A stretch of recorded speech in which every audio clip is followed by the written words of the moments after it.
बीते दिनों हरियाणा के मेवात में हुई हिंसा के बाद मुस्लिम और जाट और हिंदू मुस्लिम एकता के लगातार मंच लगाए गए, पंचायतें की गईं और कहीं पर खंडन भी किया गया। राजधानी दिल्ली में भी एक ऐसा ही कार्यक्रम आयोजित किया गया, सद्भावना सम्मेलन, जिसके मुख्य अतिथि के तौर पर जम्मू कश्मीर के पूर्व गवर्नर सत्यपाल मलिक और 36 खाप पंचायतों के प्रधान, साथ ही किसान नेता सुरेश कोत, किसान यूनियन के अध्यक्ष गुरनाम सिंह चनूनी, जमीयत इस्लामिया हिंद और दिल्ली के कई मुस्लिम नेता जिसमें इरफानुल्लाह खां और कई बुद्धिजीवी शामिल हुए। इस्लामिक कल्चर सेंटर में देश के अलग अलग हिस्सों से अमन पसंद लोग शामिल हुए। इस मौके पर Indian Islamic culture centre media के कैमरों अलावा उसके लोगों से खचाखच भरा हुआ नज़र आया, जहां मुस्लिम जमात इस्लामिया हिंद के मौलानाओं ने कहा कि हिंदू मुस्लिम एकता हिंदुस्तान का प्रतीक है। वहीं सामाजिक गठबंधन के हालात देश को बदल सकते हैं और एकता से रहना होगा। हिंदुओं की तादाद ज़्यादा है तो उनकी ज़िम्मेदारी भी ज़्यादा होनी चाहिए। उनको ज़्यादा ज़िम्मेदारी से देश में सेकुलरिज्म को बढ़ावा देना चाहिए। सत्यपाल मलिक ने कहा कि हिंदुस्तान के मुसलमानों को दूसरे दर्जे का शहरी न समझा जाए, बराबर उनकी इज्जत हो, बराबर उनकी हिफाजत हो और उनके लिए हम लोग खड़े रहेंगे। और ये कोई समझाने की बात। बीते दिनों हरियाणा में हुई हिंसा के बाद लगातार सद्भावना और मुस्लिम जाट एकता, जिस वक्त हिंदू मुस्लिम एकता के लिए लगातार पंचायतें मंच लगाए गए। सद्भावना सम्मेलन राजधानी दिल्ली के इंडियन इस्लामिक कल्चर सेंटर में आयोजित किया गया, जिसके मुख्य अतिथि के तौर पर जम्मू कश्मीर के पूर्व गवर्नर सत्यपाल मलिक ने शामिल हुए। साथ ही इसके 36 खाप पंचायतों के प्रधान, मुस्लिम जमीयत इस्लामिया हिंद के कई मौलवी और दिल्ली के कई मुस्लिम लीडर भी शामिल हुए। इस मौके पर इंडियन इस्लामिक कल्चर सेंटर खचाखच भरा हुआ नजर आया। मेवात, हरियाणा, उत्तर प्रदेश और देश के अलग अलग हिस्सों से कई बुद्धिजीवी लोगों ने हिस्सा लिया। दिल्ली स्टेट कोऑर्डिनेशन कमेटी की तरफ से ये कार्यक्रम आयोजित किया गया था, जिसमें सत्यपाल मलिक ने देश में एकता को बढ़ावा देने के लिए कई मुख्य बातें बताई। साथ ही उन्होंने कहा कि हिंदुस्तान में हिंदुओं की संख्या ज़्यादा है तो हिंदुओं की जिम्मेदारी भी ज़्यादा बनती है, उनको इस बिल को उठाना होगा। वहीं इरफानुल्लाह खां ने भी सद्भावना सम्मेलन में बहुत कुछ प्रस्ताव पारित किए। आइए सीधा लिए चलता हूँ आपको। जहाँ ये हल्दी घाटी में लड़ाई हुई, वहाँ से मुगलों को धकेलते हुए बनास नदी है वहाँ तक ले आए और वहाँ मैं गया हुआ हूँ, मैं खुद गया था। मैंने वहां एक गेस्ट हाउस भी बनवाया जब मैं मिनिस्टर था। तो उस इलाके का इतने लोग मारे उन्होंने कि वहां रक्त तलाई, उस जगह का नाम पड़ गया कि खून का तालाब, रक्त तलाई। आज भी वो रक्त तलाई के नाम से जाना जाता है, बोर्ड लगा हुआ है। तो ऐसे ऐसे महापुरुष, ऐसे ऐसे लोग हिंदू मुसलमान एकता के लिए शहीद हुए। अगर हम इनको भूलेंगे तो अपना इतिहास भी भूलेंगे और हम अपनी जो खासियत है हमारे इतिहास की या हमारी कौमों की, उसको भी भूलेंगे। मैं एक बात और निवेदन कर दूं कि देश में बहुत बड़ी साजिश इस वक्त चल रही है कि इन लोगों को लड़ा दिया जाए और ये चलती रहेगी इलेक्शन तक। बहुत सावधान रहने की जरूरत, अपनी आपसदारी को कायम रखने की जरूरत, किसी भी तरह से इसको तोड़ना नहीं। और मुझे इस बात की खुशी है कि हमारी खाप पंचायतों ने साबित कर दिया कि वो इस जज्बे के साथ जिंदा हैं और आगे भी मुझे भरोसा है कि ये लोग उसी तरह से खड़े रहेंगे। बहुत एक अरसे से आप यहाँ बैठे हुए हैं, बहुत लंबा हो गया। मैं बहुत लंबी तकरीर करने के पक्ष में नहीं हूं, सिर्फ इतना कहना चाहता हूं कि एकता से रहिए। और हिंदू भाइयों से जरूर कहूंगा कि तुम्हारी अगर तादाद ज्यादा है तो तुम्हारी जिम्मेवारी भी ज्यादा है और तुम इस बात को आश्वस्त करें, इसकी बात की मजबूती करें कि हमारे मुसलमान भाई को दूसरे दर्जे के नागरिक की निगाह से न देखा जाए उसके साथ कंधे से कंधा मिला के खड़े हो जाएं तो आपको कोई दिक्कत नहीं होगी।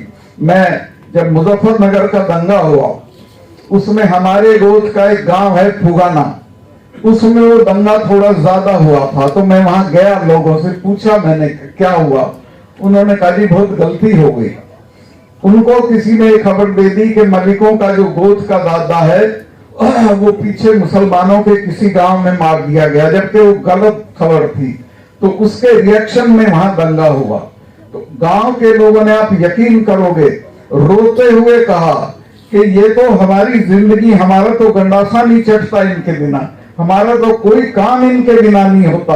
और हमारे तो पुरखे 47 में रेल से उतार उतार के इनको लाए थे कि कहां जा रहे हो, यहीं रहो, और हमने बसाए थे, हमारे भाई हैं। तो वो भाईचारा टूट गया था मुजफ्फरनगर के दंगे में। मैं कोच साहब और इन लोगों का शुक्रगुजार हूं कि इन्होंने जो ये अपना नूह के दंगे के वक्त जो स्टैंड लिया, वो लहर हमारे यहां भी चली गई। जाटों का और मुसलमानों का जो तफरका था वो उसी दिन खत्म हो गया और हम भी आप जैसे ही हो गए। और अब हमारे यहाँ कोई फिरका परस्ती पश्चिमी यूपी में भी नहीं है। तो इसको फैलाना है। ये मेरे साथ बैठे हैं अपने गोदारा साहब, ये अभी सीकर में सम्मेलन करके आए हैं, इससे पहले भी सम्मेलन किए हैं, और एक लहर चल पड़ी है इस तरह के सम्मेलनों की। और हम आपको इरफान भाई वहां बुलवाएंगे, आप आइए, आप यहाँ का पैगाम इस पंचायत का, इस मजलिस का, इस गैदरिंग का लेके निकलिए। मैं बिल्कुल, मेरा विश्वास है कि लोग आपकी आवाज पे खड़े होंगे। बहुत बहुत शुक्रिया।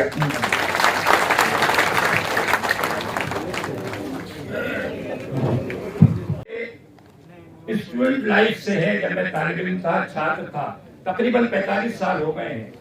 अगर आज उन्होंने बिगुल बजाया है तो मुझे पूरी उम्मीद है कि सच्चाई के साथ इस मुल्क में भाईचारा कायम होगा। जो क़यादत करेंगे इस मुल्क को, ऐसी स्टेजेस आई हैं जब क़यादत की जरूरत पड़ी है। कभी गांधी जी ने क़यादत की है, मौलाना आजाद ने क़यादत की है, हमारे वीपी सिंह साहब ने क़यादत की है, इस राम मनोहर लोहिया जी ने क़यादत की है। तो हालात बदले हैं, हालात बदल गए हैं, सत्ता बदली है। हमारा एक ही नारा है कि जब राजनीतिक गठबंधन होते हैं सत्ता बदल जाती है, अगर सामाजिक गठबंधन होगा तो हालात बदल जाएंगे इस मुल्क के। उस तरफ हमारी कोशिश होनी चाहिए और सभी ने यकीन दिलाया है।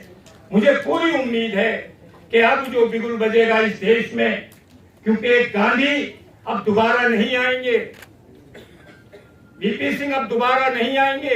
अब हमें अल्लाह ताला ने एक ऐसी क़यादत दी है जो भाईचारे की क़यादत है, उसका नाम सतपाल मलिक है। और ये पूरे मुल्क के अंदर अमन और शांति पैदा करेंगे, पैगंबर बनेंगे शांति के, दूत बनेंगे शांति के, और उसी से मुल्क आगे बढ़ेगा, तरक्की करेगा। मैं इससे ज्यादा और कुछ नहीं कहता, बस एक संकल्प पत्र है, क्योंकि जब एक सम्मेलन होता है उसका निचोड़ सामने आना चाहिए। दिल्ली स्टेट कोऑर्डिनेशन कमेटी ने बड़ी ताकत के साथ, बड़ी मेहनत के साथ इस प्रोग्राम को सजाया है। आप सब आए हैं, आप सब ने सजाया है। ये पूरे देश में इसका मैसेज जाएगा। तो वो संकल्प पत्र मैं बस पढ़कर सुना रहा हूँ आपको। और अशोक बलारा साहब बोलने वाले थे, उनसे माजरत चाहता हूँ कि सतपाल भाई बहुत देर से बैठे हुए हैं और वो आप जाएंगे, तो इसलिए बस ये संकल्प पत्र पढ़ ले और आपकी तरफ से इसका सब होना चाहिए अनुमोदन, ताकि मालूम हो कि सम्मेलन ने क्या तय किया। संकल्प पत्र। सद्भावना सम्मेलन उन सभी किसान संगठनों, खाप पंचायतों, सामाजिक कार्यकर्ताओं और मानव अधिकार संगठनों का तहे दिल से शुक्रिया अदा करता है और उनका गर्म जोशी के साथ इस्तकबाल करता है, जिन्होंने मेवात के बिगड़ते हालात को संभाला, अमन कायम करने के लिए भरसक प्रयास किए और सबसे बढ़कर उन्होंने स्वर्गीय दीन बंधु छोटीराम जी की को सच्ची श्रद्धांजलि अर्पित की। सम्मेलन हमेशा उन सभी किसान संगठनों, खाप पंचायतों, सामाजिक कार्यकर्ताओं, मानवाधिकार संगठनों और मुख्य रूप से पूर्व गवर्नर श्री सतपाल मलिक जी का आभार प्रकट करता है, जिन्होंने देश को एक भयावह स्थिति से बाहर निकाला, एक ऐतिहासिक मिसाल कायम की। सम्मेलन पूर्व गवर्नर श्री सतपाल मलिक जी के सत्ता को त्याग कर देश के भाईचारे, गंगा जमनी तहजीब, देश के संविधान और लोकतंत्र को बचाने के इस संकल्प की सराहना करता है। देश के नागरिकों, खासकर मुस्लिम समुदाय के साथ खड़े होकर जो साहस इन सभी संगठनों और सामाजिक कार्यकर्ताओं ने दिखाया, सद्भावना सम्मेलन सदैव इनका आभारी रहेगा। सम्मेलन आज ये तय करता है कि ये हमारी आखिरी सम्मेलन नहीं, बल्कि हम इस सद्भावना सम्मेलन को देश के कोने कोने तक लेकर जाएंगे और हमारी ये कोशिश निरंतर जारी रहेगी। सम्मेलन सामाजिक चेतना मुहिम, सामाजिक समानता मुहिम, साझा विरासत को बचाने की मुहिम चलाएगा, जिसके द्वारा सामाजिक गठबंधन मजबूत हो और समाज में नफरत फैलाने वालों का अंत हो। सद्भावना सम्मेलन उन सभी राजनीतिक, अराजनीतिक संगठनों, संस्थाओं और मीडिया की निंदा करता है जो अपने निजी स्वार्थ के लिए देश और समाज में नफरत फैलाने का काम करते हैं। सम्मेलन तय करता है कि जो नौजवान गुमराह होकर किसी ऐसे हाथों की कठपुतली बने हुए हैं जो देश के समाज में नफरत फैलाने का काम करते हैं, उन नौजवानों को इस खाई से बाहर निकालने का काम करेगा। सद्भावना सम्मेलन तय करता है कि हम अपने बीच पनप रही इस खाई को पाटने का काम करेंगे और अपने सामाजिक और धार्मिक मुद्दों को आपस में बातचीत से सुलझाने का काम करेंगे। सम्मेलन समाज में व्यापक कुरीतियां और लत जैसे नशा, दहेज प्रथा, बाल मजदूरी, नारी उत्पीड़न विरुद्धों का बहिष्कार मुद्दों पर सदैव कार्यरत रहेगा। सद्भावना सम्मेलन तय करता है कि सद्भावना की इस लहर को राष्ट्रीय स्तर पर लाने की हर संभव प्रयास करेगा। सम्मेलन ये मानता है कि देश के सद्भावना, प्रेम और शांति बनाए रखने के लिए उन मासूम और बेगुनाहों को जो असंवैधानिक या राजनीतिक द्वेष के कारण जेलों में बंद हैं, तत्काल रिहा करने की मांग करता है। सम्मेलन मांग करता है कि मेवात के उन बेगुनाह जिन्हें असंवैधानिक तरीके से जेलों में डाला गया है, उनको रिहा किया जाए। असंवैधानिक तरीके से मकानों, दुकानों, प्रतिष्ठानों को मेवात में तोड़ा गया है, उसका मुआवजा दिया जाए। सद्भावना सम्मेलन मणिपुर के हालात पर चिंता व्यक्त करता है और दोनों समुदायों से देश की गरिमा, एकता, अखंडता को बचाने का आह्वान और शांति स्थापित करने की अपील करता है।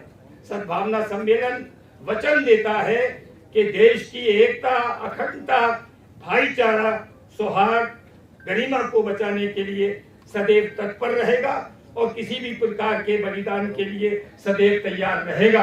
आप लोग तैयार हैं इसके लिए? हाथ उठा सकते हैं सबका।